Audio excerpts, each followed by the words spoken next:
Hello नमस्कार, जय हिंद, जय जवान। प्यारे साथियों, कैसे हैं आप सभी? उम्मीद अच्छे होंगे। मैं यूपी को दीपांकर सिंह स्वागत करता हूं आपका मेरे यूट्यूब चैनल पर। और अगर आप चैनल पर पहली बार आए हैं तो सब्सक्राइब जरूर कर लें।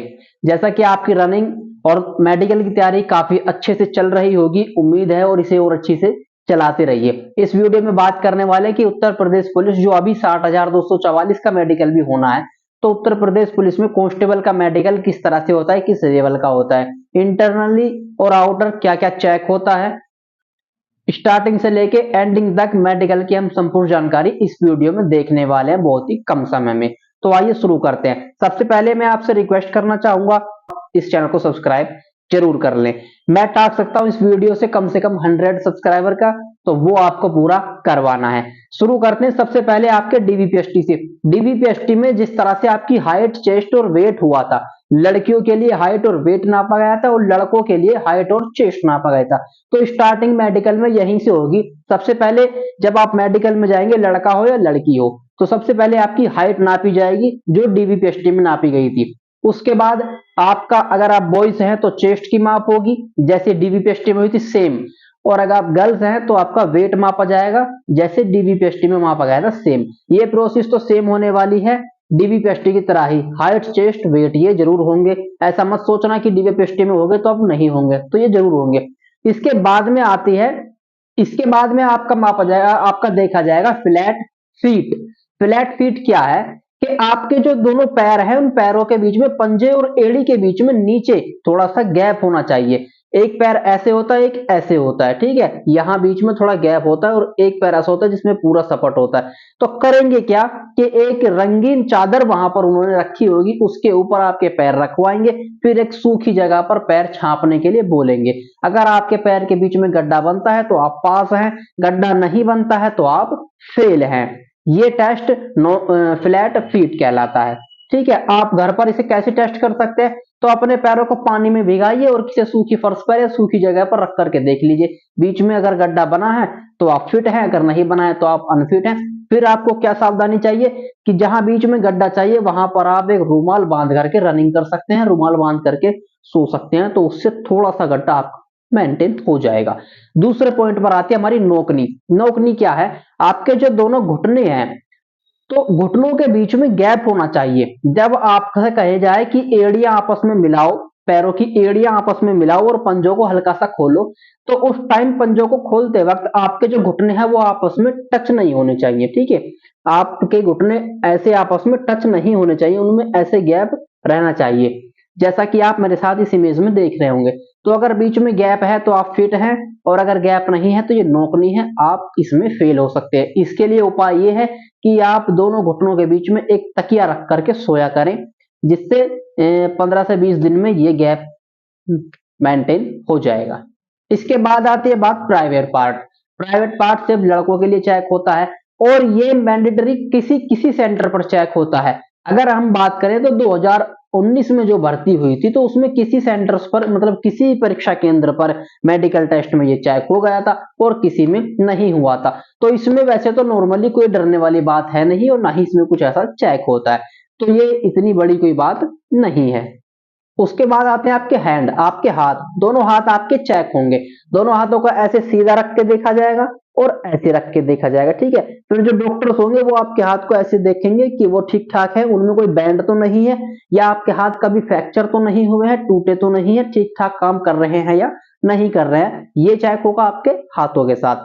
उसके बाद आपके दांत चेक होंगे, टीथ। तो टीथ चेक होंगे, दांत साफ स्वच्छ होने चाहिए। मुंह खोल के चेक होगा, मुंह के अंदर कीड़ा ना लगा हो, दांतों में कीड़े ना लगे हो, तो इस तरह से आपके दांत चेक होंगे। ये भी कोई ज्यादा बड़ा इशू नहीं है, दांत सभी के फिट होते हैं। अगर आपके फिट नहीं है तो करवा लीजिए। अगर आपके दांत उखड़ गए हैं, आपने कुछ और लगवा रखा है, तार बंधवा रखे हैं, तो ये कोई बड़ी समस्या नहीं है। बस दांतों में कीड़ा नहीं लगा होना चाहिए, दांत सड़े गले ना हो, साफ स्वच्छ होने चाहिए, ठीक है। फिर आपके चेक होंगे कान। कान कैसे चेक होंगे कि दोनों कान पहले तो देखे जाएंगे दूरबीन के द्वारा कि कान अंदर तक साफ है या नहीं, उनमें कोई मैल मट्टी तो जमा नहीं है। इसीलिए जब भी आप मेडिकल में जाएं तो पहले अपने कानों को साफ करा के जाएं, ठीक है। उसके बाद देखा जाएगा कि आपके कानों को, दोनों कानों को अलग अलग अच्छे से सुनाई आता है या नहीं आता है। उसके लिए उनके पास एक कंपन वाली मशीन होती है, यहाँ पर रखकर या आपके सर पर यहाँ पर रखकर उसमें कंपन को छोड़ेंगे। और उसका कंपन कुछ ऐसा होता है कि एक टाइम में लेफ्ट या राइट से सुनाई देता है। ये डॉक्टर्स को पता है कि किधर से सुनाई देना है। आपसे पूछेंगे कि लेफ्ट से सुनाई दे रहा है, फील हो रहा है, या राइट से फील हो रहा है, तो बस आपको बता देना है कि किधर से फील हो रहा है। इतना टेस्ट होगा कान का। अब इसके बाद आते हैं आई टेस्ट। आई विजन क्या है? 6x6 या 6x9, आपसे करीब 3-4-5 मीटर दूरी पे एक चार्ट जो है वो टंगा होगा, और उसमें ऊपर की तरफ मोटे मोटे अक्षर और नीचे जैसे जैसे जाएंगे तो छोटे अक्षर होते चले जाएंगे। तो आप ऊपर तो पढ़ लेंगे, लेकिन जब 6x6 की लाइन तक पहुंचेंगे तो आप नहीं पढ़ पाएंगे, तो आप वहां पर फेल हो जाएंगे। बिल्कुल फेल नहीं होंगे, 6x9 तक चल जाता है, ठीक है, इतना कोई बड़ा इशू नहीं है। हालांकि सभी उस लाइन को पढ़ लेते हैं, इतनी भी दूरी पर वो टंगा नहीं होता है, ठीक है। इसमें जो सबसे बड़ा टेस्ट है वो है अगला टेस्ट, जो होता है कलर विजन। इसमें कलर विजन अगर किसी को है तो वो तो 100% बाहर होना है, क्योंकि उन्हें कलर्स की पहचान नहीं हो पाती है। कलर बुक एक होगी, कलर बुक को खोला जाएगा, आपसे पूछा जाएगा कि डॉटेड डॉटेड में कौन सी संख्या आपको चमक रही है, कौन से जानवर का चित्र चमक रहा है, क्या चमक रहा है। उसमें अगर आप किसी संख्या को नहीं पहचान पाते हैं तो यहाँ पर आप बाहर हो सकते हैं। ये एक थोड़ा सा हार्ड मैं कह सकता हूँ कि कलर विजन टेस्ट होता है, क्योंकि आपको कलर्स की पहचान ठीक से नहीं हो पा रही है। मतलब येलो कलर में जो है ऑरेंज का मिला देंगे, येलो कलर के बीच में ऑरेंज कलर की कोई संख्या होगी, तो आप येलो और ऑरेंज में जो है डिफरेंस फील नहीं कर पाएंगे और वहां पर आप मात खा जाएंगे।